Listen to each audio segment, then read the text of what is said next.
বৃষ্টি আসলেই খিচুড়ি খেতে হবে। এটা যে কে আবিষ্কার করেছিল আমি ঠিক নিজেও জানি না।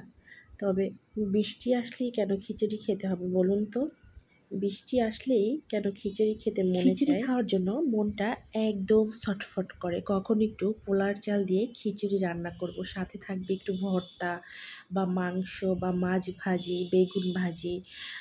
এইসব খেতে আসলে খুবই মনে চায়। আর এটা হলো যখন বৃষ্টি আসে, ওয়েদারটা সুন্দর ঠান্ডা, ঠান্ডা থাকে।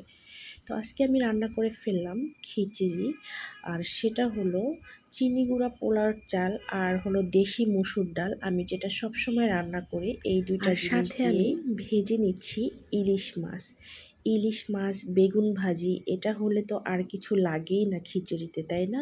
তো আমি ইলিশ মাছটাকে ভেজে নিচ্ছি। সাথে থাকবে বেগুন ভাজি। বড় একটা বেগুন নিয়েছিলাম আমি এখানে ভাজার জন্য। হাসব্যান্ডকে ফোন দিয়ে বলেছিলাম বাসায় আজকে খিচুড়ি রান্না করব, তো এইগুলা নিয়ে এসো।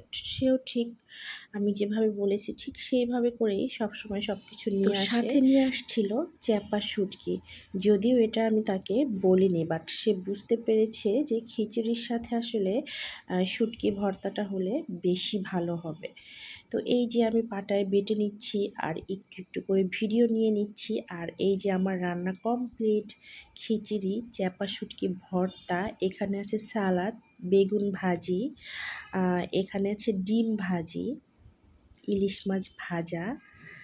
ফাইনালি আমার রান্না কমপ্লিট। এই যে এখন আমি খাওয়ার জন্য একটু নিয়ে নিলাম। আর এখন এটাকে আমি এত মজা করে খাবো আর আপনাদেরকে লোভ দেখাবো। আর এখানে সবচেয়ে বেশি মজা হয়েছিল শুটকি ভর্তাটা। কি বলবো? আজকের শুটকি ভর্তাটা এত বেশি মজা হয়েছিল, আমার হাসব্যান্ড বলতেছিল আজকের ভর্তাটা অনেক বেশি মজা হয়েছিল। আজকের মতো এখানেই বিদায়। সবাইকে বাই বাই। আল্লাহ হাফেজ।